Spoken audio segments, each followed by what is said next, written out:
അതാ വീണ്ടും അവന്റെ ചോര കണ്ണുകൾ. അതുതന്നെ. തികച്ചും അപ്രതീക്ഷിതമായ ആ അഭിപ്രായം കേട്ട് ഞാൻ പരിഭ്രമിച്ചു പോയി. അവളുടെ നേരെ തുറച്ചു നോക്കുകയാണെന്ന് അറിയിക്കാതെ തലയൽപ്പം ചരിച്ച് ഞാൻ അവളെ നോക്കി. അവളൊരു അർത്ഥനിദ്രാവസ്ഥയിലാണ്. ആ മുഖത്ത് ഒരു അസാധാരണ ഭാവമുണ്ട്. എനിക്കൊന്നും വ്യക്തമായില്ല. അതുകൊണ്ട് ഞാനൊന്നും പറയാതെ അവൾ നോക്കുന്നിടത്തേക്ക് തന്നെ നോക്കി നിന്നു. അവൾ ഞങ്ങളിരിക്കാറുള്ള സ്ഥലത്തേക്ക് തന്നെയാണ് നോക്കിയിരിക്കുന്നത്. അവിടെ ഒരു കറുത്തിരണ്ട രൂപം തനിയെ ഇരിക്കുന്നു. ഞാൻ തന്നെ ഒന്ന് ഞെട്ടിത്തെറിച്ചു പോയി. അതിന് തീജ്വാലകൾ പോലെയുള്ള രണ്ട് വലിയ കണ്ണുകളുണ്ട്. പക്ഷെ വീണ്ടും ഒന്നുകൂടി നോക്കിയപ്പോൾ അവിടെ യാതൊന്നും തന്നെ ഉണ്ടായിരുന്നില്ല. ഞങ്ങളുടെ ഇരിപ്പിടത്തിന് പിറകിലെ പള്ളിയുടെ ജനലുകൾ അസ്തമയ സൂര്യന്റെ ചെങ്കതിരുകൾ തട്ടി തിളങ്ങിക്കൊണ്ടിരുന്നു. സൂര്യബിംബം മറഞ്ഞു കഴിഞ്ഞു. പള്ളിയുടെ മുകളിൽ നിന്ന് കുങ്കുമച്ചാമി നീങ്ങി ആ ആവാജസുന്ദര ദൃശ്യത്തിലേക്ക് ഞാൻ ലൂസിയുടെ ശ്രദ്ധ ക്ഷണിച്ചു. തിരിഞ്ഞു നോക്കിയപ്പോൾ അവൾ ഒന്ന് ഞെട്ടി. അവൾ വളരെ ദുഃഖാകുലയെ കാണപ്പെട്ടു. ഒരുപക്ഷെ അവൾ അവിടെ പോയിരുന്ന അതിഭീതിതമായ രാത്രിയെപ്പറ്റി ചിന്തിച്ചിട്ടാവാം. ഞങ്ങളതിനെപ്പറ്റി ഒരിക്കലും സംസാരിക്കാറില്ല. ഞങ്ങൾ നേരെ വീട്ടിലേക്ക് പോയി. തലവേദനയുണ്ടെന്ന് പറഞ്ഞ് ലൂസി നേരത്തെ ഉറങ്ങാൻ കിടന്നു. ഞാൻ നോക്കുമ്പോൾ അവൾ ഉറങ്ങിക്കഴിഞ്ഞിരുന്നു. ഞാനല്പം നടക്കാൻ ഇറങ്ങി. എന്റെ ഹൃദയത്തിൽ ജൊനാഥനെ പറ്റിയുള്ള മധുരോധാരമായ ഒരു വേദന മുറ്റി നിറഞ്ഞു. വീട്ടിലേക്ക് തിരിച്ചെത്തിയപ്പോൾ വെട്ടിത്തിളങ്ങുന്ന ചന്ദ്രിക പരന്നു കഴിഞ്ഞിരുന്നു. ഞങ്ങളുടെ വീടിന്റെ ഭാഗം നിഴലിലാണെങ്കിലും എല്ലാം വ്യക്തമായി കാണാം. ഞാൻ ഞങ്ങളുടെ ജനലിനു നേരെ ഒരു നോട്ടമയച്ചു. ലൂസി പുറത്തേക്കെത്തി നോക്കുകയായിരുന്നു. അവൾ എന്നെ അന്വേഷിക്കുന്നുണ്ടായിരിക്കുമെന്ന് ഞാൻ കരുതി. അതിനാൽ ഞാൻ ഒരു തൂവാലെടുത്ത് വീഴ്ച കാണിച്ചു. അവളത് കണ്ടില്ല, അനങ്ങിയതുമില്ല. പെട്ടെന്ന് മേഘ നീങ്ങിയപ്പോൾ നിലാം വെളിച്ചം ജനലിൽ പതിച്ചു. ലൂസി അപ്പോഴും തലചരിച്ച് ജനലിൽ ചേർത്ത് വെച്ച് കണ്ണുകൾ ചിമ്മി അവിടെ തന്നെ നിൽക്കുന്നുണ്ടായിരുന്നു. അവൾ നല്ല ഉറക്കമാണ്. അവളുടെ തൊട്ടരികിൽ ജനലിന്മേൽ ഒരു വലിയ പക്ഷിയുടെ വലിപ്പമുള്ള കറുത്തിരുണ്ട എന്തോ ഒന്നിരിക്കുന്നു. ഞാൻ ഞെട്ടിത്തെറിച്ചു പോയി. മുകളിലേക്ക് ഓടിയെത്തിയപ്പോൾ ലൂസി തിരിഞ്ഞു കിടക്കുന്നതിലേക്ക് തന്നെ വരികയായിരുന്നു. അപ്പോഴും അവൾ ഉറങ്ങുക തന്നെയാണ്. ശക്തിയായ ദീർഘശ്വാസം കഴിക്കുന്നുണ്ട്. അവൾ തണുപ്പ് കൊണ്ടെന്ന പോലെ കഴുത്തിൽ ഇറുകെ പിടിച്ചിട്ടുമുണ്ട്. ഞാൻ അവളെ ഉണർത്തിയില്ല. വാതിൽ അടച്ചുപൂട്ടി. ജനൽ ഭദ്രമായി അടച്ചു കുറ്റിയിട്ടു. ഉറക്കത്തിൽ അവൾ ഏറ്റവും സുന്ദരിയായിരുന്നു. പക്ഷേ മുമ്പത്തേക്കാളും വിളർത്തതുപോലെയുണ്ട്. കണ്ണുകളുടെ താഴെ ഒരു ക്ഷീണരേഖയുമുണ്ട്. ആ കാഴ്ചയിൽ എനിക്ക് അസുഖം തോന്നി. അവൾ എന്തിനെയോ ചൊല്ലി ദുഃഖിക്കുകയാണെന്ന് ഞാൻ ഭയപ്പെടുന്നു. അതെന്താണെന്ന് കണ്ടുപിടിക്കാൻ എനിക്ക് കഴിഞ്ഞെങ്കിൽ. ഓഗസ്റ്റ് 15. സാധാരണത്തെക്കാളും വൈകിയാണ് എണീറ്റത്. ലൂസി ക്ഷീണിച്ച് അവശയായിരിക്കുന്നു. വിളിച്ചുണർത്തിയിട്ടും അവൾ കിടന്നു മയങ്ങി. പ്രാതലിനോടടുത്ത സമയമായിരിക്കുകയാണ്. അപ്പോഴാണ് ആ വിവരമറിഞ്ഞത്. ആർദ്രയുടെ അച്ഛന് സുഖക്കേട് വളരെ ഭേദമുണ്ട്. താമസിയാതെ കല്യാണം നടത്തണമെന്നാണ് അവർ പറയുന്നത്. ലൂസി ആനന്ദത്തിലായി. അവളുടെ അമ്മയ്ക്ക് സന്തോഷവും സങ്കടവും ഒപ്പം വന്നു. കുറെ കഴിഞ്ഞാണ് അവരതിന്റെ കാരണം പറഞ്ഞത്. ലൂസി തന്നെ വിട്ടുപോകുമെന്നതുകൊണ്ടാണ് അവർക്ക് ദുഃഖം. പക്ഷേ താമസിയാതെ തന്നെ അവൾക്കൊരു രക്ഷകർത്താവ് ഉണ്ടാകുമല്ലോ എന്നതിൽ അവർ സന്തോഷിക്കുകയും ചെയ്യുന്നു. പാവം സ്ത്രീ. തന്റെ മരണം അടുത്തു കഴിഞ്ഞുവെന്ന് അവർ പറയുന്നു. അവരത് ലൂസിയോട് പറഞ്ഞിട്ടില്ല. അത് രഹസ്യമായി വയ്ക്കുമെന്ന് എന്നെ കൊണ്ട് ശബ്ദം ചെയ്യിക്കുകയും ചെയ്തു. അടുത്ത ചില മാസങ്ങൾക്കകം അവർ മരിക്കുമെന്ന് ഡോക്ടർ പറഞ്ഞു അത്രേ. അവരുടെ ഹൃദയം അത്രയും ക്ഷീണിച്ചു കഴിഞ്ഞിരിക്കുന്നു. ഏതു നിമിഷത്തിലും, ഒരുപക്ഷെ ഇപ്പോഴുമാവാം, പെട്ടെന്നുണ്ടാകുന്ന ഒരു ആഘാതം അവരുടെ ജീവനെടുത്തേക്കും. ഹോ, ലൂസിയുടെ അന്നത്തെ സ്വപ്ന സഞ്ചാരത്തെപ്പറ്റി അവരോട് പറയാതിരുന്നത് എത്ര നന്നായി. 2 ദിവസം ഒന്നും തന്നെ എഴുതിയില്ല. എനിക്കൊന്നും എഴുതാൻ മനസ്സ് വന്നില്ല. എന്തോ ഒരു മൗഢ്യം ഞങ്ങളുടെ സുഖത്തിൽ നിഴൽ വീഴുന്നത് പോലെ തോന്നി. ജൊനാഥന്റെ യാതൊരു വിവരവുമില്ല. ലൂസി പിന്നെ പിന്നെ ക്ഷീണിച്ചു വരുന്നു. അവളുടെ അമ്മയുടെ ദിവസങ്ങൾ കുറഞ്ഞു വരികയാണ്. ലൂസിയുടെ തളർച്ചയുടെ കാരണത്തെപ്പറ്റി ഒരു പിടിയും കിട്ടിയിട്ടില്ല. അവൾ നല്ലപോലെ ഭക്ഷണം കഴിക്കുന്നുണ്ട്, ഉറങ്ങുന്നുണ്ട്, നല്ലപോലെ കാറ്റുകൊള്ളുന്നുണ്ട്. പക്ഷേ അതേ സമയം തന്നെ അവളുടെ കപോലങ്ങളിലെ അരുണിമ മാങ്ങി മാങ്ങി വരികയാണ്. നിത്യേന അവൾ തളർന്നു വരികയാണ്. രാത്രി സമയങ്ങളിൽ അവൾ ശ്വാസം കിട്ടാതെ വിഷമിക്കുന്നതായി എനിക്ക് തോന്നി. മുറിയുടെ താക്കോൽ രാത്രി മുഴുവൻ ഞാൻ മടിയിൽ തന്നെ സൂക്ഷിക്കാറുണ്ട്. പക്ഷെ അവൾ എഴുന്നേറ്റ് മുറിയിൽ അങ്ങോട്ടും ഇങ്ങോട്ടും നടക്കും. തുറന്നിട്ട ജനൽപ്പടിയിൽ കയറിയിരിക്കും. ഇന്നലെ രാത്രി ഞാൻ ഉണർന്നപ്പോൾ അവൾ ജനലിലൂടെ പുറത്തേക്ക് തലനീട്ടി കുനിഞ്ഞിരിക്കുകയായിരുന്നു. ഞാൻ അവളെ ഉണർത്താൻ ശ്രമിച്ചു, എങ്കിലും എനിക്കതിന് കഴിഞ്ഞില്ല.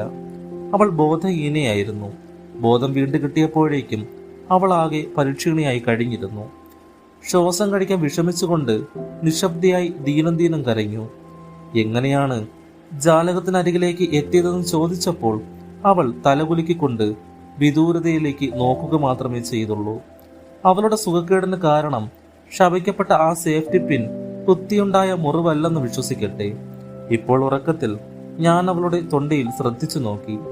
ആ ചെറിയ മുറിവുകൾ ഇനിയും ഉണങ്ങിയിട്ടില്ല. ഇപ്പോഴും തുറന്നു തന്നെ ഇരിക്കുന്നു. മുമ്പത്തേക്കാളും കുറച്ചധികം വിടർന്നിട്ടുണ്ട്. വക്കുകൾ അല്പം വീങ്ങുകയും ചെയ്തിരിക്കുന്നു. മധ്യത്തിൽ ചുവപ്പ് കലർന്ന വെള്ളക്കുത്തുകൾ പോലെയുണ്ട്. 1-2 ദിവസത്തിനുള്ളിൽ അത് ഉണങ്ങുന്നില്ലെങ്കിൽ ഏതായാലും ഡോക്ടറെ കാണിക്കണം. മാനിരെ, തീവണ്ടി വഴി അയച്ചിട്ടുള്ള സാമാനങ്ങളുടെ രശീതി ഇതൊന്നിച്ച് അയക്കുന്നു. അവ എത്തിയ ഉടനെ തന്നെ പെർഫ്ലേറ്റിനരികത്തിലുള്ള കാർഫാക്സിൽ ഇറക്കേണ്ടവയാണ്. വീടിപ്പോൾ ഒഴിഞ്ഞു കിടക്കുകയാണ്. അവയുടെ താക്കോലുകളും ഇതോടൊപ്പം അയക്കുന്നുണ്ട്. ആ വീട് ഒരു വശമാകെ പൊളിഞ്ഞു കിടക്കുകയാണ്. അതിന്റെ ഒരു ഏകദേശ പ്ലാൻ ഇതിലുണ്ട്. അതിൽ എ എന്ന് അടയാളപ്പെടുത്തിയിട്ടുള്ള ഭാഗത്താണ് സാമാനങ്ങൾ ഇറക്കിയിടേണ്ടത്. ആകെ 50 പെട്ടികളാണ് ഇതിലുള്ളത്. നിങ്ങളുടെ ഏജന്റിനെ ആ പ്രദേശം കണ്ടുപിടിക്കാൻ വലിയ ക്ലേശം ഉണ്ടാകുകയില്ല. കാരണം അതൊരു പുരാതനമായ പള്ളിയാണ്. സാമാനങ്ങൾ എത്രയും വേഗം അവിടെ നിന്ന് കൊണ്ടുപോകണമെന്നാണ് ഞങ്ങളുടെ കക്ഷിയുടെ ആഗ്രഹം. അതിനാൽ മേൽപ്പറഞ്ഞ സമയത്തേക്ക് സ്റ്റേഷനിൽ നിങ്ങളുടെ ആൾക്കാർ തയ്യാറായി നിൽക്കുകയും ഉടനെ തന്നെ സാമാനങ്ങൾ നീക്കം ചെയ്യുകയും വേണമെന്നാണ് ഞങ്ങളുടെ അപേക്ഷ. പണസംബന്ധമായ യാതൊരു താമസവും വരാതെ ഇരിക്കുന്നതിനായി ഇതൊന്നിച്ച് 10 പവന്റെ ചെക്ക് അയക്കുന്നു. ആയതവിടെ കിട്ടിയാൽ വിവരം അറിയിക്കുമല്ലോ. ചാർജ് ഇതിൽ കുറവാണെങ്കിൽ ബാക്കി ഞങ്ങൾക്ക് അയച്ചു തന്നാൽ മതി. കൂടുതലാണെങ്കിൽ വിവരം അറിയിച്ചാൽ ഉടൻ തന്നെ ബാക്കി സംഖ്യ അയച്ചു തരുന്നതാണ്. തിരികെ പോരുമ്പോൾ താക്കോലുകൾ ഹാളിൽ തന്നെ വെച്ചാൽ മതി. ഞങ്ങളുടെ കക്ഷി തന്റെ കൈവശമുള്ള ഇണത്താക്കോൽ ഉപയോഗിച്ച് വീട് തുറന്ന് അത് എടുത്തുകൊള്ളും. പരമാവധി വേഗത്തിൽ സാമാനങ്ങൾ നീക്കം ചെയ്യണമെന്ന് അപേക്ഷിക്കുന്നു. ഞങ്ങൾ വ്യാപാര മര്യാദകളെ ലംഘിക്കുകയാണെന്ന് കരുതാതിരിക്കാൻ അപേക്ഷിക്കുകയാണ് എന്ന് നിങ്ങളുടെ വിശ്വസ്തൻ Samuel F. Billington and sons. Carter ബില്ലിംഗ്ടണിനെ അയച്ച കത്ത്. മാന്യരെ, 10 പവന്റെ ചെക്ക് കിട്ടിയെന്ന് അറിയിക്കട്ടെ. 1 പവൻ 19 ഷില്ലിംഗ് 9 പെൻസിന്റെ ഒരു ചെക്ക് ഇത് അയക്കുന്നു. ഇത് ബാക്കി വന്ന സംഖ്യയാണ്. ചെലവുകളുടെ രശീതിയും ഇതോടൊപ്പം അയക്കുന്നു. സാമാനങ്ങൾ നിങ്ങൾ പറഞ്ഞത് അനുസരിച്ച് തന്നെ ഇറക്കിയിട്ടുണ്ട്. നിങ്ങൾ നിർദ്ദേശിച്ചതുപോലെ താക്കോലുകൾ ഹാളിൽ സൂക്ഷിച്ചിട്ടുണ്ട്. നിങ്ങളുടെ വിശ്വസ്തൻ കാർട്ടൻ പീറ്റേഴ്സൺ. മീനയുടെ കുറിപ്പുകൾ. ഇന്നെനിക്ക് അസുഖമൊന്നുമില്ല. പള്ളിമുറ്റത്തെ ഇരിപ്പിടത്തിലിരുന്ന് എഴുതുകയാണ് ഞാനിപ്പോൾ. ലൂസിക്കും വളരെ സുഖമുണ്ട്. ഇപ്പോഴും ആകെ വിളറിയാണ് അവൾ ഇരിക്കുന്നത്. അവളുടെ കവളിൽ ഷോണിമ തിരികെ വരുന്നുണ്ടെന്ന് തോന്നുന്നു. അവളാകെ ഉല്ലാസവതിയായിരിക്കുന്നു. ശപിക്കപ്പെട്ട എല്ലാ സങ്കല്പങ്ങളും അവളിൽ നിന്ന് അകന്നതുപോലെയുണ്ട്. അന്നത്തെ രാത്രിയിലെ കാര്യങ്ങളെപ്പറ്റി അവൾ വീണ്ടും എന്നെ ഓർമ്മിപ്പിച്ചു. ഞാൻ വിസ്മരിച്ചു പോകുന്നത് പോലെ. ഇങ്ങനെ പറയുമ്പോൾ അവൾ തന്റെ ഷൂസിന്റെ മടമ്പുകൊണ്ട് ലീലാലോലമായി നിലത്ത് തട്ടിക്കൊണ്ടിരുന്നു. അവൾ തുടർന്നു. എന്റെ കാൽപെരുമാറ്റം ഒട്ടും ശബ്ദമുണ്ടാക്കില്ല. ജോഡിയെ ഉണർത്തണ്ട എന്ന് കരുതിയത് കൊണ്ടാണ് അതെന്ന് അതിനെപ്പറ്റി കേട്ടാൽ കിഴവനായ സെയിൽസ് പറയുമായിരുന്നു. എനിക്ക് സംസാരിക്കാൻ താല്പര്യമുള്ള ഒരു സമയമായിരുന്നു അത്. അതിനാൽ അവളന്ന് രാത്രി സ്വപ്നം കണ്ടിരുന്നുവോ എന്ന് ഞാൻ ചോദിച്ചു. അവൾ ഉത്തരം പറയാൻ പുറപ്പെട്ടപ്പോഴേക്കും ആ മധുരമായ പുഞ്ചിരി. അത് കണ്ടിട്ടാണ് ആർതർ അവളെ സ്നേഹിച്ചതെന്ന് എനിക്ക് മനസ്സിലായി എന്ന് അദ്ദേഹം പറയാറുമുണ്ട്. അവളുടെ മുഖത്ത് പ്രസരിച്ചു. തുടർന്നവൾ എന്തോ ഓർക്കാൻ ശ്രമിച്ചുകൊണ്ട് ഏതാണ്ട് കിനാവിൽ മുഴുകിയ ഭാവത്തിൽ പറയാൻ തുടങ്ങി. ഞാൻ ശരിക്കും സ്വപ്നമൊന്നും കണ്ടെന്ന് തോന്നുന്നില്ല.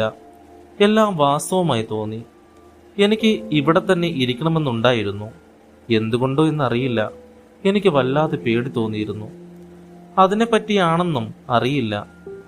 ഞാൻ ഉറങ്ങിയെന്നാണ് തോന്നുന്നതെങ്കിലും പാലവും തെരുവും പിന്നിട്ട് പോയത് ഞാൻ വ്യക്തമായി ഓർക്കുന്നു. ഞാൻ പോവുമ്പോൾ ഒരു മത്സ്യം പിടങ്ങി ചാടി. അതിനെ നോക്കാൻ ഞാൻ കുനിഞ്ഞു. എണ്ണമറ്റ നായ്ക്കൾ ഓളിയിടുന്നത് ഞാൻ കേട്ടു. പടവ് കയറി പോകുമ്പോൾ നഗരം നിറച്ചും നായ്ക്കളാണെന്ന് എനിക്ക് തോന്നിപ്പോയി. പിന്നെ ഞാൻ ഓർക്കുന്നത് അവ്യക്തമായിട്ടാണ്. നീണ്ടു കറുത്ത് ചുവന്നു തിളങ്ങുന്ന കണ്ണുകളോട് കൂടിയ ഒരു ജീവിയെ സന്ധ്യയ്ക്ക് നമ്മൾ കണ്ടതുപോലുള്ള എന്തോ ഒന്നിനെ കണ്ടുവെന്ന് തോന്നി. എന്തോ അസാധാരണമായ ഒരു മധുരാനുഭവം, ഒരു ആശ്ലേഷ സുഖം, കടുത്ത ഒരു അനുഭവമുണ്ടായി. പിന്നെ ഞാൻ ആഴമുള്ള ഒരു ജലാശയത്തിൽ മുങ്ങിപ്പോവുകയാണെന്ന് എനിക്ക് തോന്നി. എൻ്റെ ചെവിയിലൊരു മുളക്കം കേട്ടു. മനുഷ്യർക്ക് അങ്ങനെ തോന്നുമെന്ന് ഞാൻ കേട്ടിട്ടുണ്ട്. എല്ലാം എന്നിൽ നിന്ന് അകന്നു പോകുന്നതായി എനിക്ക് അനുഭവപ്പെട്ടു. എൻ്റെ ജീവൻ ശരീരത്തിൽ നിന്ന് പറന്നു പൊങ്ങി വായുവിൽ ഒഴുകാൻ ആരംഭിച്ചു. പടിഞ്ഞാറ ദീപസ്തംഭം എൻ്റെ എത്രയോ താഴെയാണെന്ന് എനിക്ക് തോന്നിയതായി ഓർക്കുന്നു. എന്തോ ഹൃദയത്തിൽ ഒരു വല്ലാത്ത പ്രകമ്പനം ഉണ്ടായിരുന്നു. ഒരു ഭൂമികുലുക്കത്തിൽ ഏർപ്പെട്ട പോലെ എനിക്കന്ന് അനുഭവപ്പെട്ടു. പിന്നെ എനിക്ക് ഓർമ്മ വന്നപ്പോൾ നീ എൻ്റെ ദേഹം പിടിച്ചിളക്കുന്നതാണ്. നിന്റെ സ്പർശം എനിക്ക് അനുഭവപ്പെടുന്നതിന് മുമ്പ് തന്നെ ഞാൻ നിന്നെ കണ്ടിരുന്നു. അനന്തരം അവൾ ചിരിക്കാൻ തുടങ്ങി. ആ ചിരിയിൽ കുറച്ചൊരു പന്തികേടുള്ളതായി എനിക്ക് തോന്നി. ഞാൻ വീർപ്പടക്കി അവളുടെ വാക്കുകൾ ശ്രദ്ധിച്ചു. ആ സംസാരം എനിക്ക് ഇഷ്ടപ്പെട്ടില്ല. അത് തുടരുന്നത് നന്നല്ലെന്ന് കരുതി ഞാൻ മറ്റു വിഷയങ്ങൾ എടുത്തിട്ടു. ലൂസി വീണ്ടും പണ്ടത്തെ പോലെയായി. വീട്ടിൽ തിരിച്ചെത്തിയപ്പോൾ കുളിർക്കാറ്റേറ്റ് അവൾക്ക് ആശ്വാസം ലഭിച്ചിരുന്നു. അവളുടെ കവിൾത്തടങ്ങൾ തുടിത്തിരുന്നു. അവളെ കണ്ടപ്പോൾ അവളുടെ അമ്മ സന്തോഷിച്ചു. ഞങ്ങൾ പിന്നെയുള്ള സമയം രസമായി കഴിച്ചുകൂട്ടി. ഓഗസ്റ്റ് 19. സന്തോഷം, ആഹ്ലാദം എല്ലാം അങ്ങനെയെന്ന് പറഞ്ഞുവെങ്കിലും ആകപ്പാട് നല്ല വർത്തമാനങ്ങൾ. ഒടുവിലതാ ജൊനാഥന്റെ വിവരം കിട്ടിയിരിക്കുന്നു. ആ പൊന്നു ചങ്ങാതി സുഖക്കേട് പിടിച്ച് കിടപ്പായിരുന്നു. അതുകൊണ്ടാണ് എഴുതാതിരുന്നത്. അതിനെപ്പറ്റിയെല്ലാം ഇപ്പോൾ ആലോചിക്കാൻ തന്നെ വയ്യ. മിസ്റ്റർ ഹോക്കിൻസ് ജൊനാഥന്റെ കത്ത് എനിക്ക് അയച്ചു. അദ്ദേഹം തന്നെ നേരിട്ട് എഴുതുകയും ചെയ്തു. രാവിലെ ഞാൻ ജൊനാഥന്റെ അടുത്തേക്ക് പോവുകയാണ്. അദ്ദേഹത്തെ ശുശ്രൂഷിക്കാം, അല്ലെങ്കിൽ വീട്ടിലേക്ക് കൊണ്ടുപോരാം. അവിടെ വെച്ച് ഞങ്ങളുടെ വിവാഹം നടത്തുന്നത് നന്നായിരിക്കുമെന്ന് മിസ്റ്റർ ഹോക്കിൻസ് പറയുന്നു. ഞാൻ ആ സിസ്റ്ററുടെ കത്ത് വായിച്ച് ആഹ്ലാദം കൊണ്ട് കരങ്ങിപ്പോയി. അത് കണ്ണീർ കൊണ്ട് നനഞ്ഞിരിക്കുന്നു. അതിൻ്റെ നനവ് എനിക്കിപ്പോഴും എൻ്റെ മാറത്ത് അനുഭവപ്പെടുന്നുണ്ട്. അത് ജൊനാഥനെ പറ്റിയുള്ള എഴുത്താണ്. അതിൻ്റെ ഹൃദയത്തോട് തൊട്ട് തന്നെ ഇരിക്കണം. യാത്രയ്ക്കൊരുങ്ങി കഴിഞ്ഞു. എൻ്റെ പെട്ടിയും സാമാനങ്ങളും മറ്റും ലൂസി സൗകര്യം പോലെ ലണ്ടനിലേക്ക് കൊണ്ടുവന്ന് എന്നെ ഏൽപ്പിക്കും. ഞാൻ ഇനിയും ഇപ്പോൾ എഴുതുന്നില്ല. എല്ലാം ഞാൻ ഹൃദയത്തിൽ സൂക്ഷിക്കുകയാണ്. എല്ലാം ജൊനാഥനോട്, എൻ്റെ ഭർത്താവിനോട് നേരിട്ട് തന്നെ പറയണം. അദ്ദേഹം കാണുകയും സ്പർശിക്കുകയും ചെയ്തിട്ടുള്ള ഈ എഴുത്ത് ഞങ്ങൾ തമ്മിൽ കണ്ടുമുട്ടുന്നതുവരെ എന്നെ ആശ്വസിപ്പിക്കും. എൻ്റെ പ്രിയപ്പെട്ട സഹോദരി, ഞാൻ മിസ്റ്റർ ജൊനാഥൻ ഹാർക്കറെ പറ്റി താങ്കൾക്ക് എഴുതുകയാണ്. അദ്ദേഹത്തിൻ്റെ രോഗം ഭേദമായി വരുന്നുണ്ടെങ്കിലും ഇപ്പോൾ എഴുതാനുള്ള ആരോഗ്യമായി കഴിഞ്ഞിട്ടില്ല. 6 ആഴ്ചയായി അദ്ദേഹം ഞങ്ങളുടെ ശുശ്രൂഷയിലാണ്. മസ്തിഷ്കത്തെ ബാധിച്ച ഒരു ഭയങ്കര ജ്വരമാണ് സുഖക്കേട്. അദ്ദേഹം സ്നേഹാശംസകൾ അർപ്പിക്കുന്നു. ഇതോടൊപ്പം മിസ്റ്റർ പീറ്റർ ഹോക്കിൻസും എഴുതുന്നുണ്ട്. കുറച്ചാഴ്ചത്തെ വിശ്രമം കൂടി ജൊനാഥന് ഇവിടെ വേണ്ടിവരും. കയ്യിൽ പണമില്ല. തൻ്റെ ഇവിടുത്തെ ചിലവുകൾ ആവശ്യമായ പണം കിട്ടിയാൽ കൊള്ളാമെന്ന് അദ്ദേഹം ആഗ്രഹിക്കുന്നു. ആശീർവാദ പുരസ്കാരം നിങ്ങളുടെ സിസ്റ്റർ ആഗത. PS എൻ്റെ രോഗി ഉറങ്ങുകയാണ്. അദ്ദേഹം നിങ്ങളെക്കുറിച്ചെല്ലാം എന്നോട് പറഞ്ഞിട്ടുണ്ട്. വേഗം തന്നെ നിങ്ങൾ അദ്ദേഹത്തിൻ്റെ പ്രിയ പത്നിയായി തീരുമെന്ന് ഞാൻ അറിഞ്ഞിരിക്കുന്നു. നിങ്ങൾ ഇരുവരെയും ഈശ്വരൻ അനുഗ്രഹിക്കട്ടെ. അദ്ദേഹത്തിൻ്റെ മാനസികമായ എന്തോ ഭയങ്കരമായ ഒരു ഷോക്ക് പറ്റിയിട്ടുണ്ടെന്ന് ഞങ്ങളുടെ ഡോക്ടർ പറയുന്നു. അദ്ദേഹം ബോധം കെട്ട് എന്തൊക്കെയോ വിളിച്ചു പറയുന്നു. ചെന്നായ്ക്കൾ, വിഷം, രക്തം, പ്രേതങ്ങൾ, രക്ഷസുകൾ തുടങ്ങി എന്തിനെ പറ്റിയെല്ലാമാണെന്ന് അദ്ദേഹം വിളിച്ചു പറഞ്ഞതെന്ന് ഓർക്കുമ്പോൾ എനിക്ക് തന്നെ പേടിയാവുന്നു. അദ്ദേഹത്തോട് വളരെ ശ്രദ്ധിച്ചു വേണം പെരുമാറാൻ. ഒരിക്കലും മനസ്സിനെ ഇളക്കിക്കൂടാ. അത്തരമൊരു രോഗം അത്ര ക്ഷണം വിട്ടു പോകുകയില്ല.